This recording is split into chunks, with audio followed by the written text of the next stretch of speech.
उसमें देखो कोई बात नहीं, ज्यादा उसमें कुछ याद ही नहीं करना है। ये किसकी बात कर रहे थे? बाह्य जननेंद्रिय की बात कर रहे थे ना।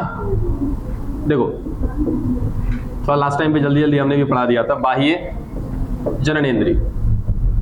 और बाह्य जननेंद्रिय में कौन है? जिसको क्या कहते हैं? सिसन, इंग्लिश में बोल देते हैं पेनिस।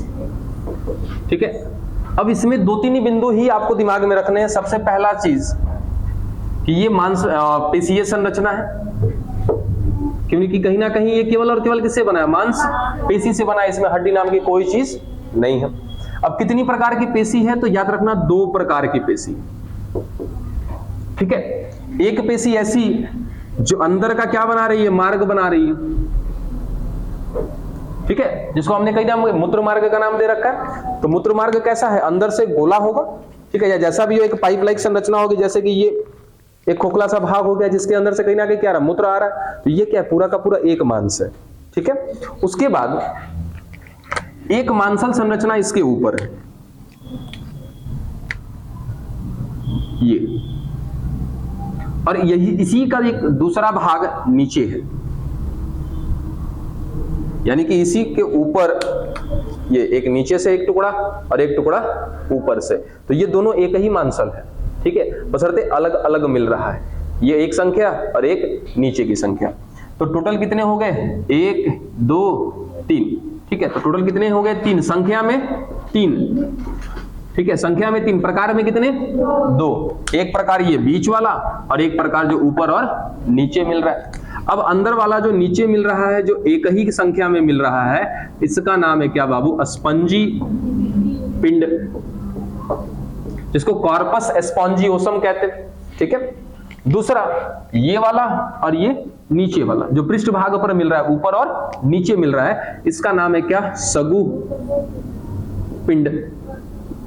ठीक है, कॉर्पस कैवर्नोसा, कॉर्पस कैवर्नोसा। ठीक है, तो ये हो गया कॉर्पस कैवर्नोसा, ये क्या हो गया? Corpus spongiosum. 2 प्रकार के क्या हो गए? पेशीय संरचना हो गए। इन दोनों प्रकार की पेशीय संरचना से बना हुआ है क्या? बाह्य जननेंद्रिय। किसका? एक नर का। ठीक है, इसका शीर्ष भाग क्या कहलाता है? सिसन मुंड कहलाता है, जो कहीं ना कहीं एक यूरेथ्रल ओपनिंग कहलाती है। मूत्र मार्ग का जो छिद्र होता है उसको कहीं ना कहीं खोलने का काम करता है। साथ ही साथ ये क्या होता है? उत्तेजनशील संरचना है, जो कहीं ना कहीं उत्तेजनाओं को ग्रहण करता है। ठीक है, चलो अब उसके बाद इसके अंदर क्या होती है? बहुत सारी रक्त नलिकाएं।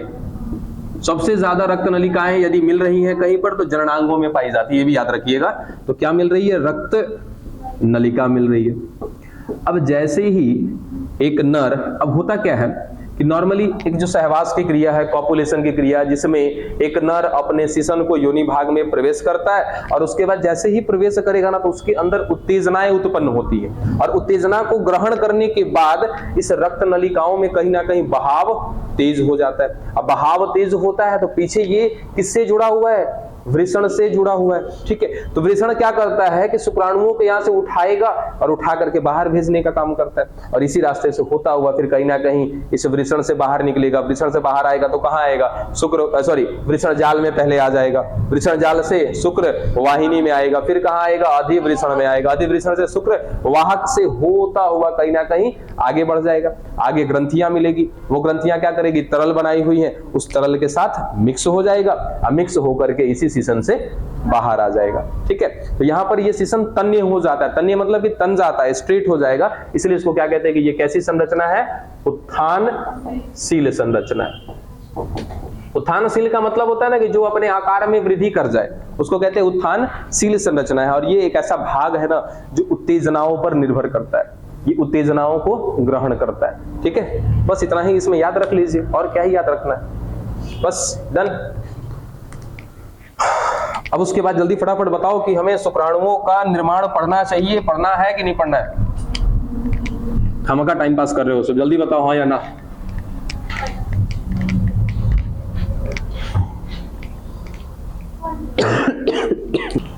देखिए फटाफट,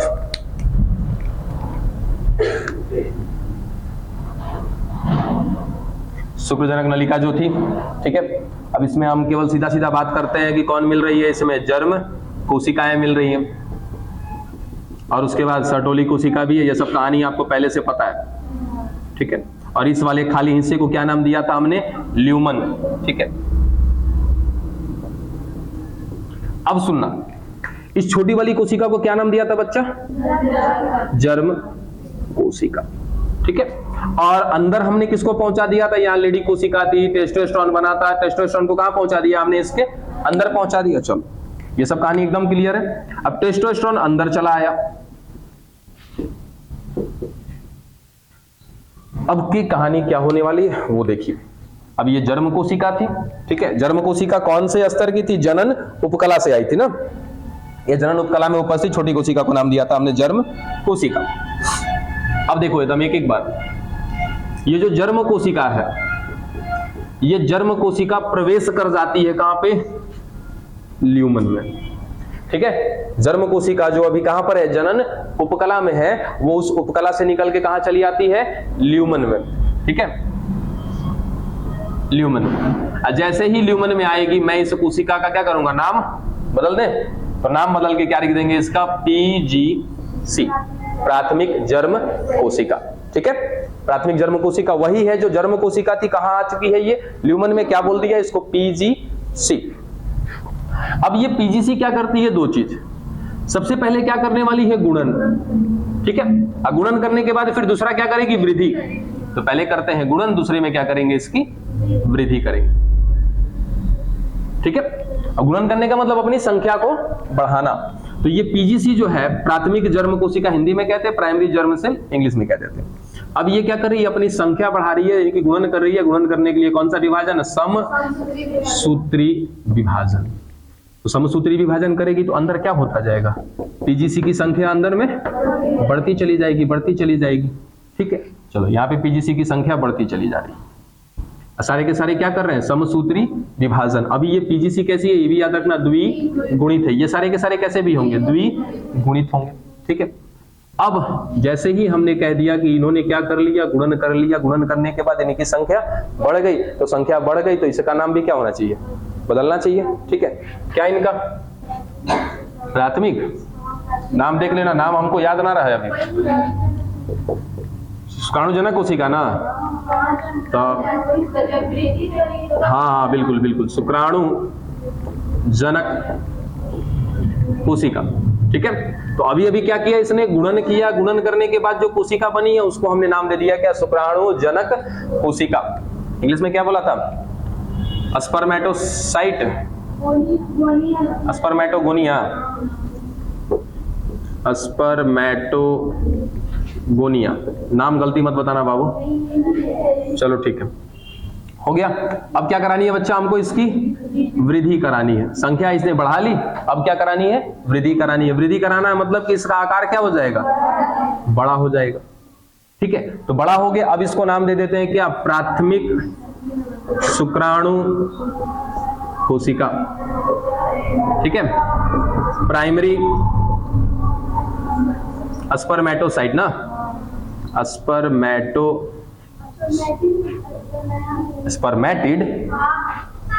कौन बोला स्पर्मेटिड, तनी खड़ा हो जा। अरे शुक्राणु पूर्व जो कोशिका होती है ना, उसको कहा जाता है स्पर्मेटिड। ठीक है, हम पूछिए कि गलती कर देते गातो लोग से, कभी कभार छूट जाता है। देखो कोई टॉपिक अगर हमारे माइंड में नहीं है तो होता है, गलती हो जाता है, लेकिन अब हर चीज थोड़ी। स्पर्मेटिड किसको कहते हो, जो शुक्राणु पूर्व कोशिका बनेगी ना, उसको कहते हैं स्पर्मेटिड। ठीक है, चलो अभी देखो क्या क्या किया, गुणन कर लिया। अब ये सब कुछ कहानी यहीं पे हो रहा है। हमने उस समय क्या बोल दिया था केवल कि ये जर्म कोशिका है, इसमें चली आएगी, कौन हेल्प करेगा, टेस्टोस्टेरोन सीधा सीधा क्या बना देगा, शुक्राणु, यही बोल के खत्म कर दिया था। लेकिन इस बीच में क्या आता है, ये सारा का सारा प्रोसेस आता है कि जब ये जर्म कोशिका हमारे ल्यूमन में चली गई तो क्या बोलेंगे, PGC में जाके अपनी संख्या बढ़ा लेगा। संख्या बढ़ा लेगा तो क्या नाम दे देंगे इसको, शुक्राणु जनक कोशिका। और जब ये संख्या बढ़ाने के बाद क्या कर रहा है, फिर वृद्धि कर रहा है, वृद्धि करेगा तो आकार में बड़ा हो जाएगा, तब इसको क्या कर देंगे, प्राथमिक शुक्राणु कोशिका। चलो गुणन भी कर लिया, वृद्धि भी कर लिया। ठीक है, और इन सब में कहीं ना कहीं जिम्मेदारी एक ही विभाजन की थी, किसकी, समसूत्री विभाजन का। अब शुरू होगा क्या, अर्धसूत्री विभाजन। अब इन कोशिकाओं में होगा अर्धसूत्री विभाजन। कौन सी कोशिका में, प्राथमिक शुक्राणु कोशिका में होगा अर्धसूत्री विभाजन। करा दो अर्धसूत्री विभाजन। अर्धसूत्री विभाजन। अभी तक सारे के सारे कैसे हैं, 2n है ना। चलो अब देखते हैं भाई, केवल एक कोशिका को लेके चलते हैं हम लोग, ठीक है। तो ये रही एक कोशिका हमारे पास, कैसी है, द्विगुणित। कौन है ये, प्राथमिक शुक्राणु कोशिका। तो जब अर्धसूत्री विभाजन होता है तो अर्धसूत्री विभाजन 2 बार होता है, सभी को पता है। पहला होगा क्या, मियोसिस फर्स्ट, अर्धसूत्री प्रथम, ठीक है। तो जब प्रथम होगा तो कितनी कोशिका बनेगी, 2 कोशिका बनेगी, ठीक है। तो दोनों कोशिका कैसी होंगी, अगुणित होगी। अब ये गुणित, द्विगुणित और अगुणित इसलिए लिख रहे हैं ना क्योंकि सवाल यहां से पूछा जाता है कि प्राथमिक शुक्राणु कोशिका कैसी होती है, द्विगुणित की अगुणित, इस तरीके से सवाल बनते हैं। अब ये जो विभाजन करके कितनी कोशिका बनी, 2, इसको नाम क्या दे दिया जाए, द्वितीयक शुक्राणु कोशिका, सेकेंडरी स्पर्मेटोसाइट, ठीक है। कितना हो गया, अर्धसूत्री हमारा प्रथम कंप्लीट हो गया। अब क्या कराना चाहिए, अर्धसूत्री द्वितीय। अर्धसूत्री जब द्वितीय कराएंगे तो फिर से यहां से 2 कोशिका बनेगी, यहां से भी कितनी कोशिका बनेगी, 2 कोशिका बनेगी, ठीक है। ये भी n होगा, n n और n। अब इनको क्या नाम दे देंगे बच्चा, तो इन चारों को नाम दिया जाता है शुक्राणु पूर्व कोशिका, शुक्राणु पूर्व कोशिका, या तो शुक्राणु प्रसू कोशिका, ठीक है। और इसी को नाम दिया जाता है स्पर्मेटिड, ठीक है, ये चीज। तब यहां से यही इसका प्रोसेस था, इतना सब कुछ बन जाएगा। यानी कि ये पहले संख्या बढ़ाएगा, संख्या बढ़ाने के लिए गुणन करेगा, गुणन करने के लिए समसूत्री विभाजन, फिर क्या कर लिया इसने, वृद्धि किया, आकार में बड़ा हो गया। जब बड़ा हो गया तो फाइनली नाम दे दिया हमने क्या, प्राथमिक शुक्राणु कोशिका। अब ये क्या करने वाली है, अर्धसूत्री, कहां गया, ये रहा, अर्धसूत्री विभाजन। अर्धसूत्री विभाजन 2 बार होता है। पहला बार जब होगा विभाजन तो क्या कह देंगे कि कौन सी कोशिका बनी है, द्वितीयक शुक्राणु कोशिका। और जब दूसरा बार विभाजन होगा तो क्या कहला जाएगा, ये शुक्राणु प्रसू कोशिका। अब शुक्राणु प्रसू कोशिका में केवल और केवल क्या आता है, परिवर्तन, चेंज आता है केवल।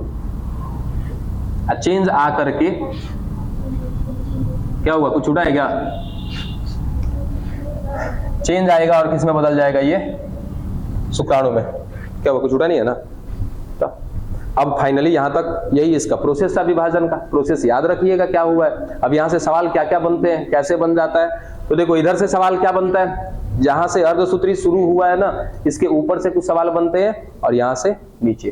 तो आप याद रखिएगा कि अर्धसूत्री होने के बाद सारे क्या हो गए, अगुणित हो गए। तो अर्धसूत्री में कौन कौन से नाम याद आना है, कौन सा, द्वितीयक शुक्राणु कोशिका, उसके बाद शुक्राणु पूर्व कोशिका। ये दोनों के दोनों कैसे होते, अगुणित होते। इसके ऊपर सारे कैसे, द्विगुणित। यहां से अब सवाल क्या बनेगा कि एक द्वितीयक शुक्राणु कोशिका से कितने शुक्राणु का निर्माण होगा, 2। एक द्वितीयक शुक्राणु कोशिका से कितने शुक्राणुओं का निर्माण होगा, 2। एक शुक्राणु प्रसू कोशिका से कितने शुक्राणुओं का निर्माण होगा, 1। उसके बाद यहां से अगर पूछा जाए कि प्राथमिक शुक्राणु की कोशिका की संख्या यदि 1 हो तो कितने शुक्राणु बनेंगे, 4। एक ही लेके चले थे नाम यहाँ पे, अंत में कितना बनाया आपने शुक्राणु प्रसू कोशिका, 4। इसमें से एक एक क्या करेगा, अपने आप को बदल के ऐसे बन जाएगा। ये देखो, अब यहां से यहां ना केवल और केवल क्या होता है, चेंज होता है, परिवर्तन होता है, जिसको आप विकास भी कह सकते हो। इनके अंदर चेंज आता है, प्रोग्रेस होता है, प्रोग्रेस होकर के कहीं ना कहीं ये चेंज करके अपने आप को शुक्राणु में बदल लेते हैं, ठीक है। यही तो था इसका विभाजन, बुक में बकायदा दे भी रखा है, नाम भी आप वहां पे देख लीजिएगा, ठीक है। मिटा दें ये जल्दी, मादा जनन तंत्र भी पढ़ना है भाई। ये चैप्टर काफी लंबा है, देख रहे हैं कि लंबा समय खिंच जाएगा इसमें।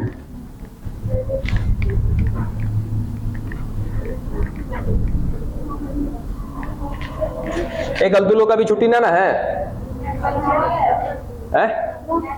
अरे बताना, फर्स्ट ईयर वाला सब उधर कहीं कह रहा सर हम लोग पिकनिक मना रहे हैं। नहीं मतलब हम पूछे हैं, क्योंकि वहीं पे करतार पे ही प्रोग्राम है वो लोग का, तो इसके लिए। अब उसके बाद देखो फटाफट शुक्राणु को भी देख लेते हैं। जब उतना कुछ कर ही लिया तो कुछ है नहीं। और देखो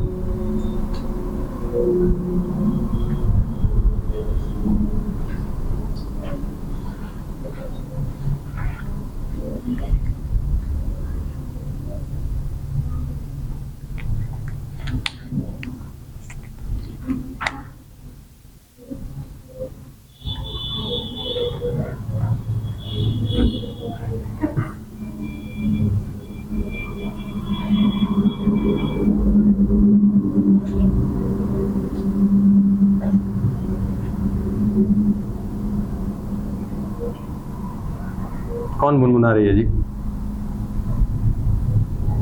गजबे समस्या है गुनगुनाने वाला तुम लोग का।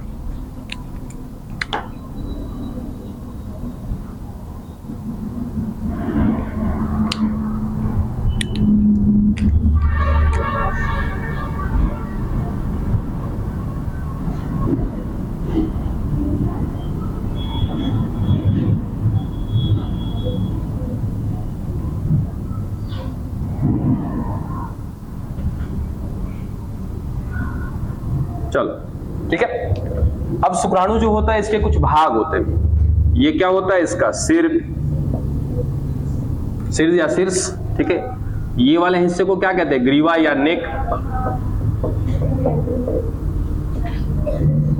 ठीक है। ये वाला क्या कहलाता है? मिडिल पीस, मिडिल पीस, मध्य भाग, ठीक है। और ये इसका पूरा का पूरा क्या हो जाएगा? पूंछ, टेल। अब किसमें क्या क्या चीजें मिल रही है वो भी देख ले फटाफट। इस स्ट्रक्चर को जो शीर्ष में मिल रहा है इसको क्या कहते हैं? एक्रोसोम, ठीक है, एक्रोसोम। और इस एक्रोसोम में क्या होता है? पाचनीय एंजाइम। डन। और ये जो पाचनीय एंजाइम है या जो एक्रोसोम है एक प्रकार का बता चुके हैं कि क्या है? लाइसोसोम। जैसे लाइसोसोम में बहुत सारा पाचनीय एंजाइम होता है वैसे इसके पास में क्या है? बहुत सारा पाचनीय एंजाइम पाया जा रहा है इसमें। ये कौन हो गया इसका? केंद्रक। और ये केंद्रक कैसा होगा? अगुणित की द्विगुणित? अगुणित होगा, क्योंकि अभी अभी क्या करके आया है? ये अर्धसूत्री विभाजन कर आया है। इसमें गुणसूत्रता कितनी होगी? 23, ठीक है। चलो उसके बाद ये दुगो का है तारक केंद्र। एक को कहते हैं समीपस्थ, एक को कहते हैं दूरस्थ तारक केंद्र। और ये जो एक पतली सी धागे निकली है ना, ठीक है, इस धागे को याद रखना, बनाने की जिम्मेदारी किसकी होती है? दूरस्थ तारक केंद्र से, ठीक है। उसके बाद ये जो blue blue dot dot dot dot बनाया है ये कौन है? पूरा का पूरा माइटोकॉन्ड्रिया है। अब यही माइटोकॉन्ड्रिया क्या करता है? इसको ऊर्जा बना करके दे रहा होता है। और इसकी पूंछ जो होती है वो क्या कर रही होती है? मूवमेंट कर रही होती है, ठीक है। तो ये पीछे जब इसका पूंछ घूमेगा तो ये आगे की ओर गति करेगा। बाकी जब इसका निषेचन कराना होगा तो निषेचन के समय, अच्छा यहीं पर देख लो कि जब ये अंडाणु आएगा, अंडाणु के साथ जब ये जुड़ेगा तो अंडाणु नहीं रहने देते हैं इसको, पहले अंडाणु पढ़ लेंगे उसके बाद, ठीक है। यहां तक की कहानी खत्म, जो संबंधित था किससे?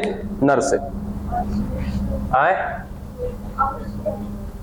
अरे लो ना भाई, ये इसको कुछ बोला था, इसका नाम है अक्षीय तंतु ना, अक्षीय तंतु, एक्सियल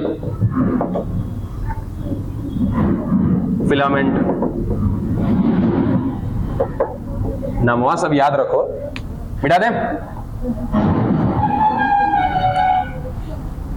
अब फटाफट मादा जनन तंत्र, मादा जनन तंत्र को देखते हैं। फीमेल रिप्रोडक्टिव ऑर्गन सिस्टम, ठीक है, मादा जनन तंत्र। अब मादा जनन तंत्र, जैसे हमने नर जनन तंत्र देखा था वैसे ही मादा जनन तंत्र में कुछ हिस्से पढ़ने हैं हमको। जैसे एक जोड़ी अंडाशय,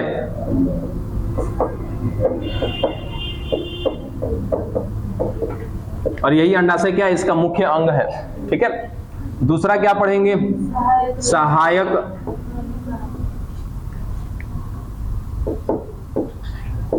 नलिका। यहाँ पे जोड़ी नहीं लिखा क्योंकि कोई जरूरी नहीं है कि हर बार जोड़ी में ही मिलेगा। उसके बाद सहायक ग्रंथि। उसके बाद चौथा बाह्य जननेंद्रिय। यही चीज है, यही चार चीजें पढ़नी है हमको, ठीक है।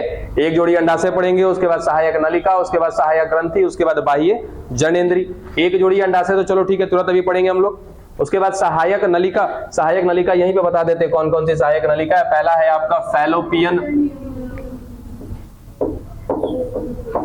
ट्यूब, ठीक है, जो कि कैसी है? एक जोड़ी है, लेफ्ट और राइट दोनों साइड मिलती है।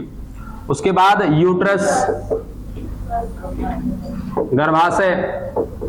गर्भाशय भी क्या है? सहायक नलिका है। क्यों? क्योंकि इसी रास्ते से शुक्राणु आगे जाने वाला है, इसीलिए इसको भी नलिका में ही लेते हैं। गर्भाशय के बाद क्या आ जाएगा फिर, ग्रीवा, सर्विक्स, ये भी उसी का पार्ट है, ठीक है। उसके बाद आ जाएगा क्या, योनि। तो ये सारी की सारी क्या करते हैं, एक रास्ता प्रदान करते हैं आने जाने का शुक्राणुओं को, इसीलिए इनकी गिनती कहां पर करते हैं, सहायक नलिका में, ठीक है। ये सब कुछ पढ़ेंगे।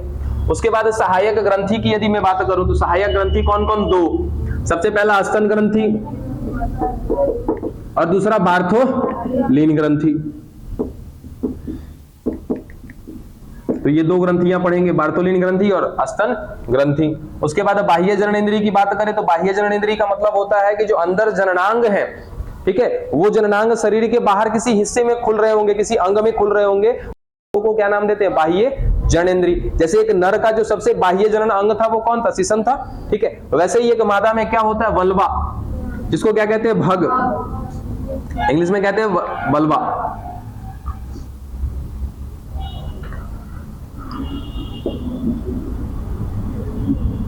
अरे उल्टा लिख दिया, युगुला लिख दिया, सॉरी, वल्वा, ठीक है। युगुला ये कंठ वाले को कह देते हैं, कंफ्यूज, वल्वा युगुला में थोड़ा सा कंफ्यूजन हो जाता है, जो कंठ के अंदर लटका हुआ भाग है हमारा, ठीक है, उसको कहते हैं युगुला, और ये क्या है, वल्वा।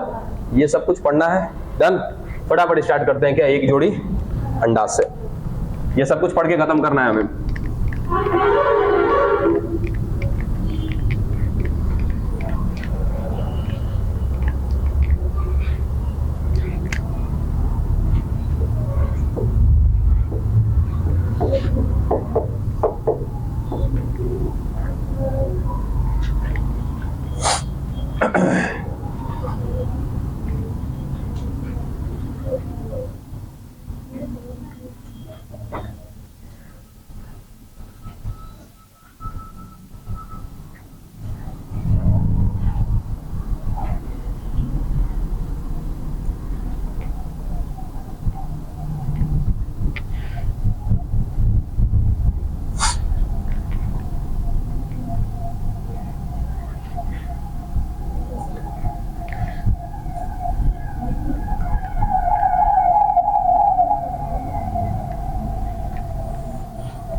यहीं पे है,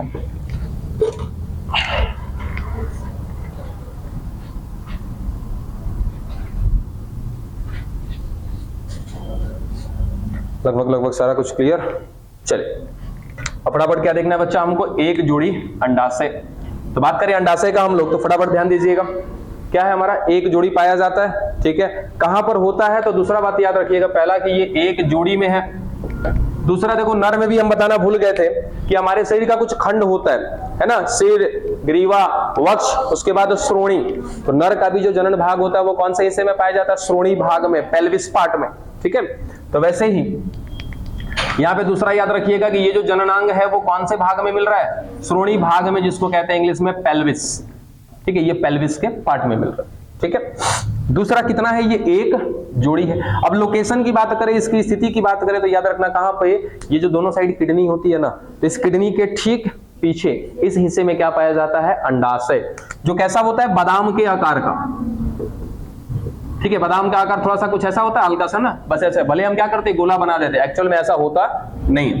तो ये कैसा होता है, बादाम के आकार का, और कैसा होता है, सफेद रंग का होता है, ठीक है। चौथा बिंदु, इसके ऊपर दोहरा आवरण होता है, मीजोवेरियम, ठीक है, दोनों साइड होगा। तो ये दो आवरण से घिरा होता है ना, इसके आवरण को क्या नाम दिया जाता है, मीजोवेरियम।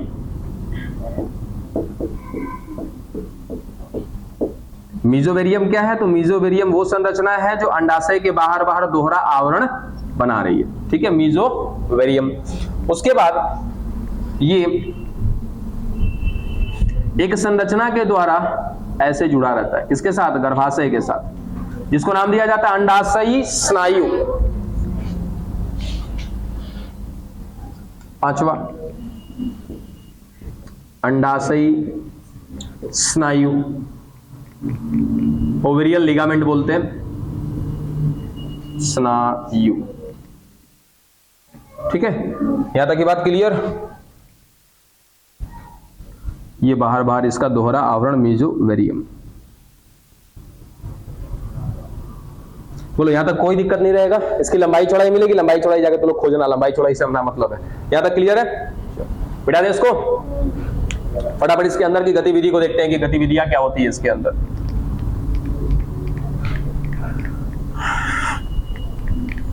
अब एक अंडाशय को बनाते हैं ना,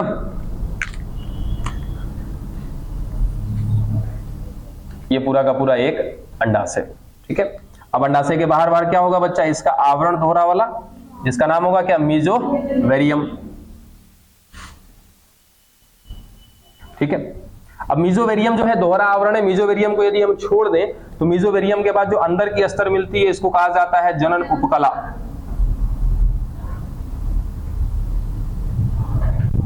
जैसे नर में देखा था जनन उपकला, ठीक ठीक ऐसा ही यहां पर भी क्या मिल रहा है? जनन उपकला।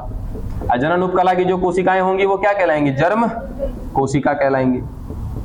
यहां पे आप मादा जर्म कोशिका कह सकते हो और नर वाले में नर जर्म कोशिका कह सकते हैं।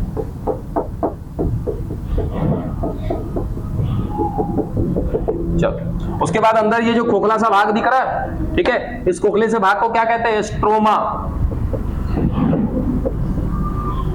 याद रहेगा कि इस अंडाशय के अंदर जो खोखला सा भाग दिख रहा है हमको, उस भाग को क्या कहते हैं? स्ट्रोमा, ठीक है।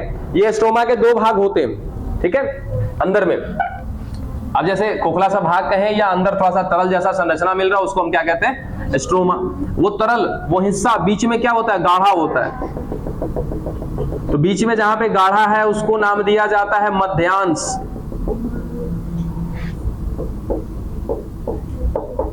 मध्यांश, ठीक है। और किनारे किनारे पे क्या होता है? हल्का हल्का सा पाया जाता है, इसको क्या कहते हैं? वल्कुट, ठीक है। तो तीन नाम क्या? स्ट्रोमा, मध्यांश और वल्कुट। इस स्ट्रोमा के दो हिस्से हैं, वल्कुट और मध्यांश। यही स्ट्रोमा बीच में गाढ़ा गाढ़ा सा मिल रहा है तो हमने नाम दे रखा है इसको मध्यांश। किनारे किनारे पे हल्का पतला पतला सा है, ठीक है, या उसकी संरचनाएं बहुत कम है वहां पे, तो क्या उसको नाम दिया हमने? वल्कुट, ठीक है। चलो, अब सीधा सीधा हमें कहानी समझनी है। ये तीनों नाम क्लियर हो गए? अब ये कौन है? जर्म कोशिका। पहले इसको लिख देते हैं कि जनन उपकला है। ये लिखा कि नहीं कहीं पे? नहीं लिखा। जनन उपकला है। और ये बाहर बाहर कौन है? मीजोवेरियम। जनन उपकला की जो कोशिकाएं हैं वो क्या कहलाती हैं? जर्म कोशिका, ठीक है। ये जर्म कोशिका प्रवेश करने लगती है कहां पे? वल्कुट भाग में, ठीक है। स्ट्रोमा में प्रवेश करती है। स्ट्रोमा में कहां प्रवेश कर रही है? वल्कुट के भाग में प्रवेश कर रही है। और साथ ही साथ सारे के सारे कैसे हैं? द्विगुणित। ये भी याद रखिएगा, ठीक है। अभी यहाँ पे विभाजन नहीं देखेंगे, बस इतना याद रखिएगा कि कैसा है? ये द्विगुणित है। आ गई कहां पे? वल्कुट के भाग में। अब वल्कुट के भाग में आने के बाद इनका क्या होता है? समूह बनता है। ये भी क्या करेंगे? गुणन करेंगे। फिर क्या करेंगे? वृद्धि करेंगे, ठीक है। तो गुणन और वृद्धि की जहां पे बात आती है वहां पे कौन सा विभाजन? समसूत्री विभाजन, ठीक है। और जब ये गुणन कर लेंगे, वृद्धि कर लेंगे, अपनी संख्या बढ़ा लेंगे, तब जाके अंत में क्या होता है? अर्धसूत्री विभाजन, ठीक है। तो गुणन कर रहे हैं, वृद्धि करते जा रहे हैं, संख्या अपनी बढ़ाते जा रही है, ठीक है। अब इनका कहीं ना कहीं क्या बन जाता है बच्चा? समूह बन जाता है। इनको क्या नाम देते हैं? अंडवाही रज्जु। अरे बनाएंगे वो सब विभाजन में लेकर आएंगे। अभी हाँ दे देंगे इसी को नाम, जो प्रवेश किया उसी को कह देंगे क्या? PGC। अभी कुछ नाम ही नहीं दे रहे यहाँ पे, ठीक है। आएगा वो विभाजन के अंतर्गत देख लेंगे। सीधा सीधा क्या? ये जर्म कोशिका कहाँ प्रवेश कर गई हमारी? वल्कुट के भाग में। वल्कुट के भाग में जाके क्या कर रही है? विभाजन कर रही है, मतलब कि गुणन कर रही है, अपना समसूत्री विभाजन कर रही है, गुणन कर रही है, फिर क्या करेगी? वृद्धि करेगी। कुल मिलाजुला कर ये जर्म कोशिकाएं क्या कर रही है? अपनी संख्या बढ़ा रही है, ठीक है, संख्या बढ़ाती जा रही है, बढ़ाती जा रही है, क्या बनता जा रहा है, इनका एक झुंड बनता जा रहा है, समूह बनता जा रहा है। ठीक है, अब ये समूह कुछ ऐसे रज्जू की तरह दिखाई देते हैं इसमें, ठीक है, जिनको हम नाम देते हैं क्या, अंडवाही रज्जु। ठीक है, अब इसके अंदर ऐसे समूह मिलता है कोशिका का। देखो अभी किसी कोशिका का नाम ही नहीं दे रहे हम जानबूझ करके, ठीक है, यहां पर पूरा कोशिका ही कोशिका दिख रहा। ये वही कोशिकाएं हैं जो कहां से आई थी, जनन उपकला से आई थी। ये विभाजन कर रही है, संख्या अपनी बढ़ाते जा रही है, वृद्धि करते जा रही है, और जो इनका समूह बन रहा है ना, इस समूह को नाम देते हैं अंडवाही रज्जु। अंडवाही रज्जु एकदम ये धागे की तरह इसमें ऐसे दिखाई देते हैं। जब बढ़िया से देखेंगे तो ऐसे धागे की तरह दिखाई देते हैं। बहुत ज्यादा जूम करने के बाद तब इनकी कोशिकाएं ऐसे समझ में आती हैं। ठीक है, नहीं तो ये बस यही लगता है कि अंडाशय के अंदर धागे लटके हुए हैं, बढ़िया से गौर से देखने पे। ठीक है, और जब उस धागे को और जूम करके देखा जाता है तो पता चलता है क्या कि इसमें कोशिकाओं का क्या मिल रहा है, समूह मिल रहा है। ठीक है, अब जैसे जैसे इन कोशिकाओं की बात करें कि जैसे जैसे ये वृद्धि करते जाती है, बढ़ते जाती हैं, इनमें से एक कोशिका क्या हो जाती है, आकार में बड़ी हो जाती है। ठीक है, अब इसको हम क्या कहेंगे कि आगे चल करके यही वो कोशिका है जो परिवर्तित करेगी अपने आप को किसमें, अंडाणु में। अब इसका भी कोई नाम जिक्र नहीं कर रहे। ठीक है, इस पूरे समूह में से केवल एक कोशिका क्या कर रही है कि आकार में बड़ी हो जाएगी, और वही कोशिका आगे जाकर के किसका निर्माण करेगी, अंडाणु का। बाकी आसपास की जो कोशिका बची इनको नाम देते हैं पुटक कोशिका। क्या नाम देते हैं, पुटक कोशिका। अब ये पुटक कोशिका इस अंडवाही को इस अंड कोशिका के चारों तरफ अपना एक घेरा बनाने लगती है। ठीक है, देखो यहाँ पे ये एक बीच वाली बड़ी कोशिका जो क्या करेगी, आगे चल के अंडाणु का निर्माण करेगी।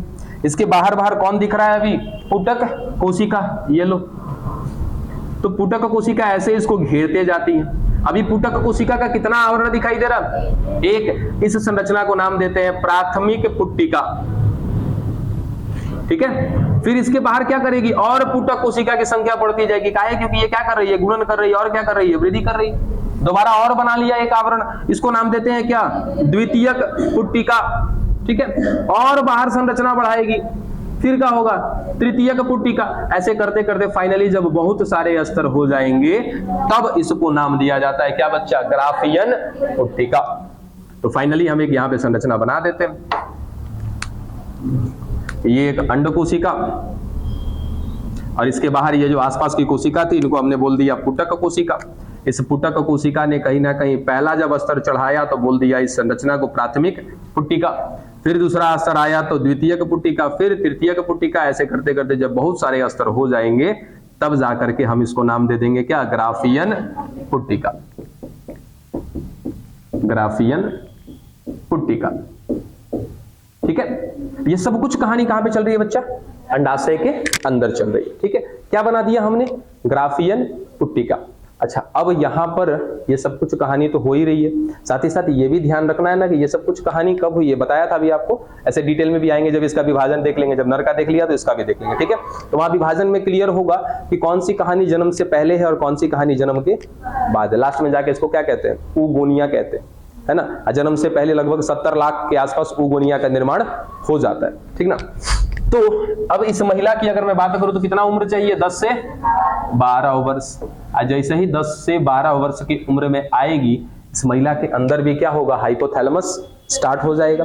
हाइपोथैलेमस से क्या मिलेगा, GnRH। वो GnRH कहां जाएगा, पिट्यूटरी ग्लैंड के पास। पिट्यूटरी ग्लैंड के अग्रभाग में क्या लेकर आएगा, LH और FSH। यानी कि इस महिला के अंदर भी कहीं ना कहीं क्या बन चुका है, LH और FSH। ठीक है, अब यहां पे हमने बताया था उसी दिन ना कि नर में सबसे पहले कौन काम करता है, LH, जबकि महिला में सबसे पहले कौन काम करता है, FSH। ये सब कुछ कहानी बन के रेडी है ना। ये कौन है, हमारी ग्राफियन पुट्टिका, या इसको एक नाम दिया जाता है परिपक्व ग्राफियन पुट्टिका। ठीक है, अब ये FSH आएगा, यहां से निकला, ठीक है, और कहां पहुंच जाएगा। अच्छा हाँ, इसके अंदर ना कहीं रक्त नलिकाएं भी होती हैं, ये भी याद रखना। दोनों रक्त नलिकाएं होती हैं, क्योंकि जो भी आना है रक्त नलिकाओं के माध्यम से ही आएगा। एक ऐसी रक्त नलिका जो ऑक्सीजन को लेकर आएगी, एक ऐसी रक्त नलिका जो यहाँ पर बने हुए अपशिष्टों को बाहर भी लेकर के जाएगी, वो सारी कहानी भी होगी। तो रक्त नलिका के माध्यम से सबसे पहले कौन आ जाएगा यहाँ पर, FSH। ठीक है। अब एफएसएच आएगा तो क्या करेगा एफएसएच? ग्राफियन पुट्टिका को तोड़ेगा, प्रेरित करेगा, क्या करने के लिए? अंडोत्सर्ग करने के लिए। अब अंडोत्सर्ग की कहानी क्लियर समझ में आती है कहां पे? जब आर्तव चक्र पढ़ते हैं तो वहां पे। बस इतना याद रखना कि आर्तव चक्र जो होता है एक ऐसा काल जिसके अंदर ये सब कुछ भी चलता रहता है, यानी कि आर्तव चक्र का रिलेशन है इससे। आर्तव चक्र अकेला नहीं होता है, आर्तव चक्र कहीं ना कहीं अंडोत्सर्ग को मिला करके चलाया जाता है, ठीक है। एक बिहाइंड में हम याद करें कि आर्तव चक्र किसी महिला के अंदर चल रहा है, ठीक है। अब हम कहानी स्टार्ट करते 1 तारीख से, और आर्तव चक्र का जो औसतन दिन होता है वो कितना होता है? 28 दिनों का, ठीक है। तो 28 दिनों का है, 1 तारीख से आर्तव चक्र हमने शुरू कर दिया किसी महिला के अंदर, तो 14वें दिन पर जाकर के क्या हो जाएगा? उस महिला के अंदर अंडोत्सर्ग हो जाएगा, यानी कि 14वें दिन पर एफएसएच आएगा, इसको प्रेरित करेगा, और ये प्रेरित करने के बाद कहीं ना कहीं क्या हो जाएगा? टूट जाएगा, ठीक है। टूट जाएगा तो इसके अंदर ये देखो इधर बना देते हैं, ये हमारी मैच्योर ग्राफियन पुट्टिका हो गई, परिपक्व ग्राफियन पुट्टिका। इसके अंदर कौन था? अंडाणु कोशिका, ठीक है। चल अब ये क्या हो जाएगी? टूट जाएगी। टूट जाएगी तो यहां से क्या हो जाएगा? ये अंड कोशिका जो है निकल करके बाहर आ जाएगा, कहां पे? फैलोपियन नलिका में आ जाएगा। और ये कौन से दिन होगा? तो आर्तव चक्र के 14वें दिन पर। अब हमें 28 दिन का माना है तो 14वें दिन पर, या सीधा सीधा आर्तव चक्र के मध्य दिन पर। किसने कराया? एफएसएच ने कराया, ठीक है। चलो भाई साहब यहां से इधर ये आ गया, ठीक है। अब उसके बाद ये एफएसएच क्या कर दिया? इसको हटा दिया, यहां से ये अंड कोशिका निकल करके चली गई, ठीक है। इससे पहले तो ग्राफियन पुट्टिका बोला था, अब क्या मैं बोलूं इसको? फटी हुई ग्राफियन पुट्टिका होता ऐसा ही है कि भाई रप्चर्ड ग्राफियन फॉलिकल कह देते हैं उसको, रप्चर्ड ग्राफियन पुट्टिका यानी कि फटी हुई ग्राफियन पुट्टिका। लेकिन इस फटी हुई ग्राफियन पुट्टिका का एक नाम दिया जाता है कॉर्पस ल्यूटियम। अब जो ये फट गया इसी को हम नाम देते हैं कॉर्पस ल्यूटियम, ठीक है। चलो अब कॉर्पस ल्यूटियम सबसे पहले कौन काम किया? एफएसएच तोड़ दिया, इसको क्या बना दिया? Corpus luteum. अब दूसरी बार कौन आएगा? एलएच, ठीक है। अच्छा और एक बात, ये एफएसएच ना तोड़ा जरूर था इसको, ठीक है। और तोड़ने से पहले इसको प्रेरित भी कर रहा था, यहीं से क्या लेकर आ रहा था? एस्ट्रोजन। ये भी याद रखना, एस्ट्रोजन यहीं पे लिख देते हैं, एस्ट्रोजन को भूल गए थे। एस्ट्रोजन, अब एस्ट्रोजन क्या करता है पता है? नहीं पता है तो बताते हैं, ठीक है। क्या कर रहा था? पहले ग्राफियन पुट्टिका को प्रेरित कर रहा था, ग्राफियन पुट्टिका बदले में क्या निकाल रही थी? एस्ट्रोजन, और साथ ही साथ ग्राफियन पुट्टिका को तोड़ भी दिया, ठीक है। उसके बाद जब टूट गया तो ये क्या बन गया?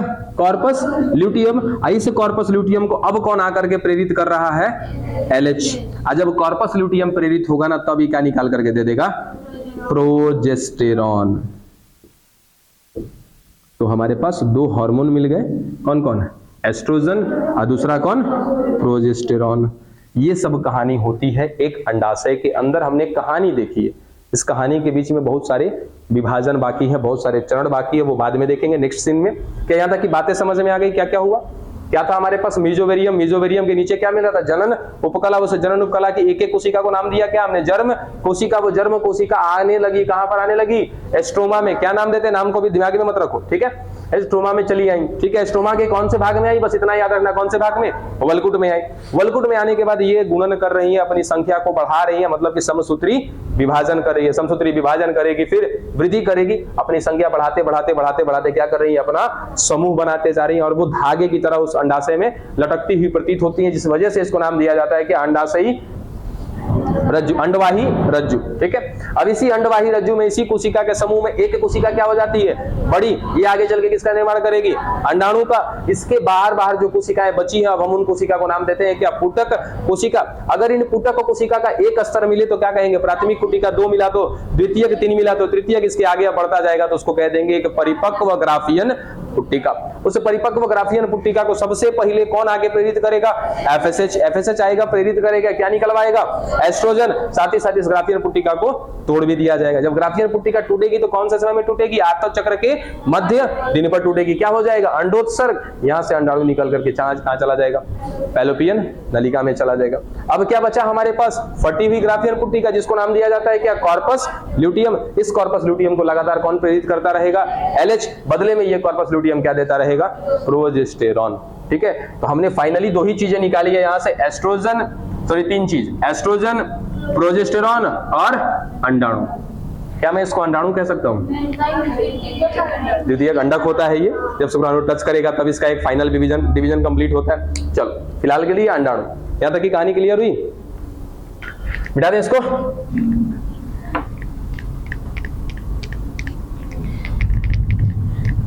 अब 3 चीजें हमने बनाई है, वो 3 चीजों को याद रखेंगे हम लोग। काहे याद रखेंगे बताते हैं अभी जस्ट। चलो ये था क्या हमारा, एक जोड़ी अंडाशय, खत्म। इसके बाद क्या आता है हमारा दूसरा, सहायक नलिका। ठीक है, अब सहायक नलिका की मैं बात करूं तो कौन कौन सी सहायक नलिका?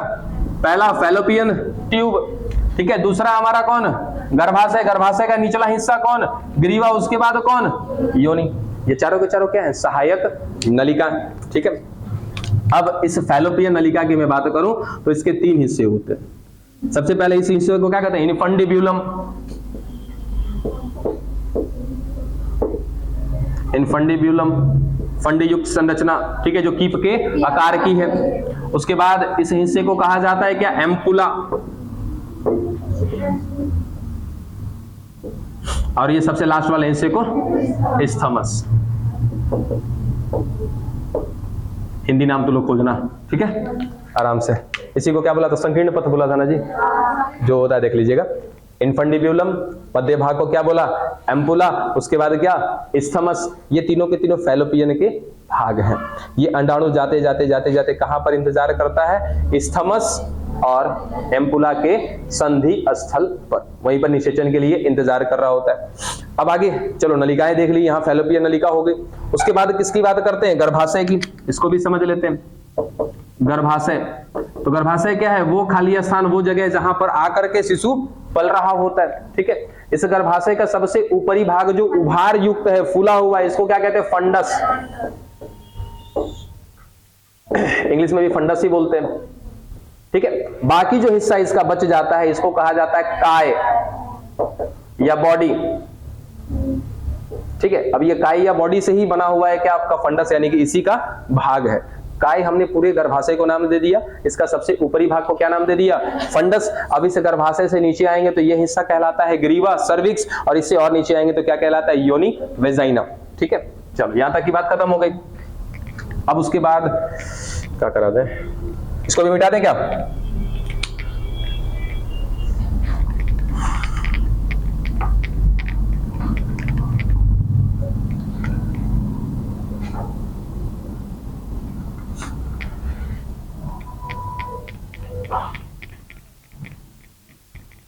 देखना बच्चा, अब ये गर्भाशय जो है 3 स्तर में है, कल ही बता चुके थे। ये बाह्य स्तर, ये मध्य स्तर और ये अंतः स्तर। इसको कहते हैं बाह्य भित्ति या बाह्य गर्भाशय भित्ति, इसको मध्य गर्भाशय भित्ति और इसको अंतः गर्भाशय भित्ति। Perimetrium, myometrium, endometrium. इसमें से मुख्य कौन, अंतः भित्ति। इसको हम साफ साफ लिख देते हैं, अंतः गर्भाशय भित्ति। ठीक है, इंडोमेट्रियम।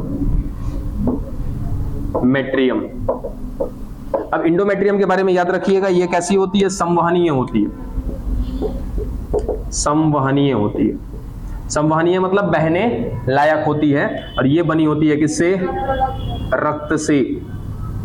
केवल और केवल ये जो भाग बना है किससे बना है, पूरा का पूरा रक्त से बना हुआ है। और ये हिस्सा बच्चा गर्भाशय अंतिम भित्ति है, वो हर महीने बनाया जाता है और हर महीने तोड़ा जाता है।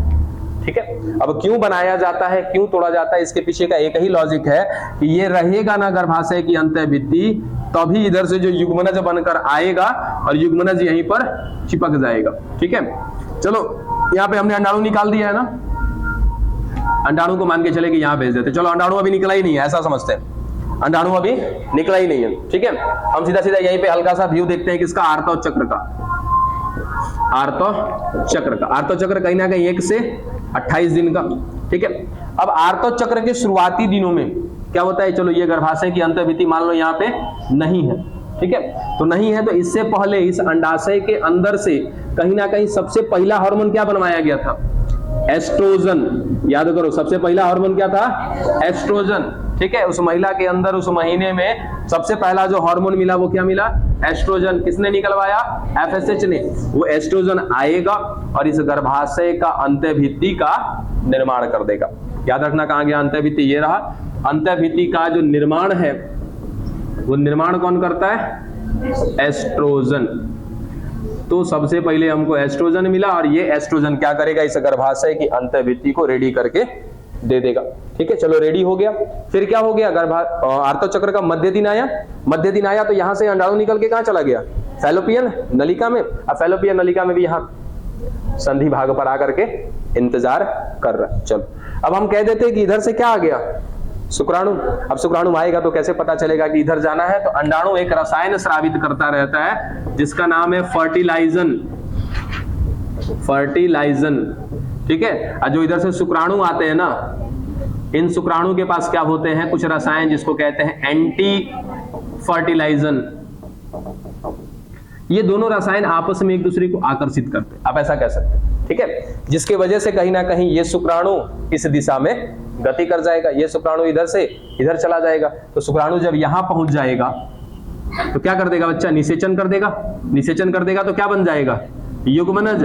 फिर ये युग्मनज आकर के कहीं ना कहीं इस गर्भाशय की अंतःभित्ति से चिपक जाएगा और यहां पर कहीं ना कहीं अब अगली प्रक्रिया क्या होती जाएगी? भ्रूणोद्भव। अब भ्रूणोद्भव में कहीं ना कहीं ये फाइनली एक बच्चे के रूप में डेवलप हो जाएगा। और जब तक ये बच्चे के रूप में डेवलप करेगा तो इस बीच का जो काल होता है वो क्या कहलाता है? गर्भकाल। ठीक है, और गर्भकाल कितने दिन होगा? 9 महीना प्लस माइनस 7 डेज। इस 9 महीने 7 दिन तक तो आर्तव चक्र बिल्कुल बंद रखा जाता है। कारण क्योंकि आर्तव चक्र अभी समझेंगे इसके बाद। चलो अब ये कहानी हो गई। दूसरा यहीं पे सीन इसका देख लेते हैं कि इंतजार कर रहा है लेकिन शुक्राणु यहाँ पे नहीं आया। धीरे धीरे आर्तव चक्र का क्या आ गया? 28वां दिन आ गया।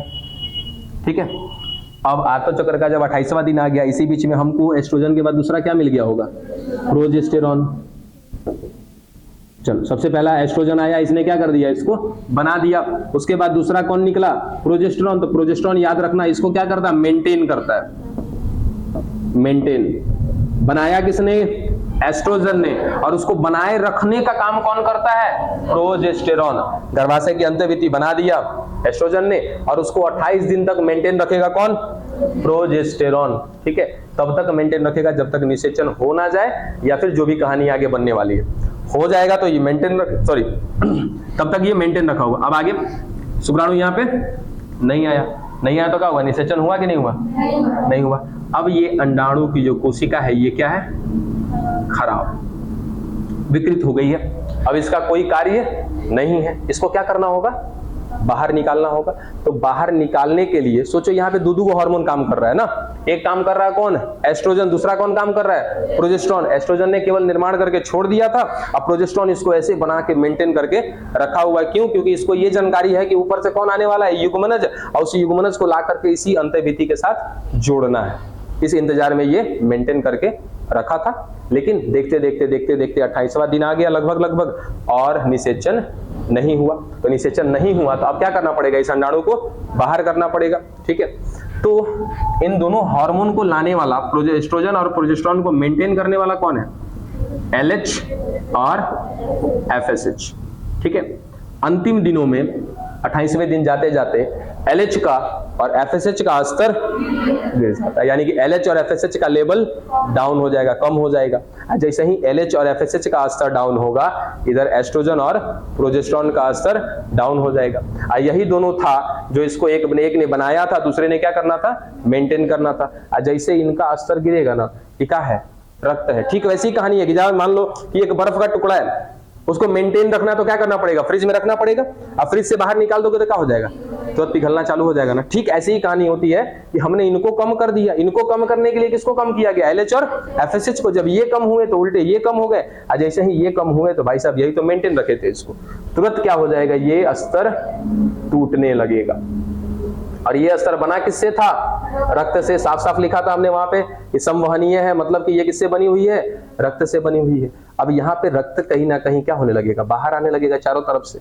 अब ये जो रक्त बाहर आएगा इसी को हम क्या कहते हैं? रजोस्राव कहते हैं। और ये रक्त को बाहर इसलिए लाया गया था ताकि ये अंडाणु भी क्या हो जाए? बाहर आ जाए। काम खत्म हो जाता है। ठीक है। अब मान लो कि ये क्या हो गया, एकदम साफ खत्म हो गया, गर्भाशय की अंतःभित्ति क्या हो गई, यहां से खत्म हो गई, अब नहीं रह गया अंतःभित्ति इसमें।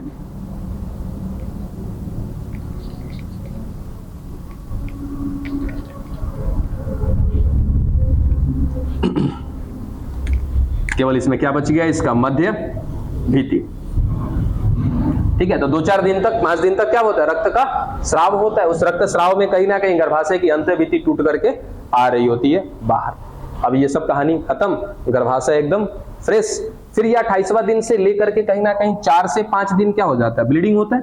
और 4-5 दिन के बाद वापस LH और FSH का स्तर अपने जगह पे। तो सबसे पहले कौन काम करेगा उस महीने में, फिर अगले महीने में FSH जाएगा, तो सबसे पहले क्या लेकर आएगा, एस्ट्रोजन। और जैसे एस्ट्रोजन आएगा वापस क्या करेगा, ये अंतःभित्ति को बना करके रेडी कर देगा। फिर से अंतःभित्ति बन गया, अंतःभित्ति बन के रेडी हो गई। 7-8 दिन में अंतःभित्ति बन करके रेडी। फिर अब अगला इंतजार किसका होगा, ये अंडाणु यहां से बाहर निकले। अंडाणु जैसे बाहर निकलेगा वैसे ही कौन निकल जाएगा, प्रोजेस्टेरॉन भी निकल जाएगा। वो प्रोजेस्टेरॉन क्या करेगा, इस अंतःभित्ति को बना करके रखा रहेगा, मेंटेन करके कि भाई साहब निषेचन हो जाए, और निषेचन हो जाए तो युग्मनज जाकर के इससे जुड़ जाए। यही कहानी लगातार चलती रहती है। ठीक है, अब नेक्स्ट क्लास में हम क्या पढ़ने वाले हैं, यहां तक में किसी को भी डाउट है? सहायक ग्रंथियां थोड़ी सी बस। अच्छा 1 मिनट, एक जोड़ी अंडाशय खत्म कर लिया, सहायक नलिका खत्म कर ली, ग्रंथि भी खत्म कर लेते हैं। एक वो ग्रंथि तो कम से कम खत्म कर ही सकते हैं। छोड़ो, रहने दो, छोड़ो, चलो देख लेंगे। यहां तक में किसी को भी डाउट है तो बताओ। बाकी आप लोगों को क्या पढ़ करके आना है, सहायक ग्रंथि पढ़ लीजिएगा। स्तन ग्रंथि में भी कुछ खास कुछ है नहीं, बस उसमें 2 हार्मोन याद रखना है, प्रोलैक्टिन और ऑक्सीटोसिन। ठीक है, उसके बाद यहाँ से आपका दुग्ध का निर्माण हो जाएगा। उसके बाद बार्थोलिन थोड़ा सा पढ़ लीजिएगा, श्लेष्मा को स्रावित करती है बार्थोलिन, दोनों ग्रंथियां खत्म हो जाएगी। उसके बाद बाह्य जननेंद्रिय है, तो बाह्य जननेंद्रिय में 1-2 हिस्सा बस कल पढ़ना है, वो पढ़ लीजिएगा। कोष्ठक याद रख लीजिएगा, वहां पे लेविया मेजोरा, लेविया माइनोरा, उसमें कहीं ना कहीं वेस्टिब्यूल्स थे, प्रकोष्ठ थे। फिर उसके बाद वहां पे 2 छिद्र मिल जाएंगे, जनन छिद्र मिल जाएंगे और योनि छिद्र मिल जाएंगे, बस यही भाग है। उसके बाद इसका मुख्य हिस्सा रह जाएगा विभाजन का, और विभाजन के बाद फिर आपका आर्त चक्र। तो पहले हम सोचेंगे कि शायद आर्त चक्र आपको पढ़ा दें, उसके बाद इसका क्या करेंगे, विभाजन। ठीक है।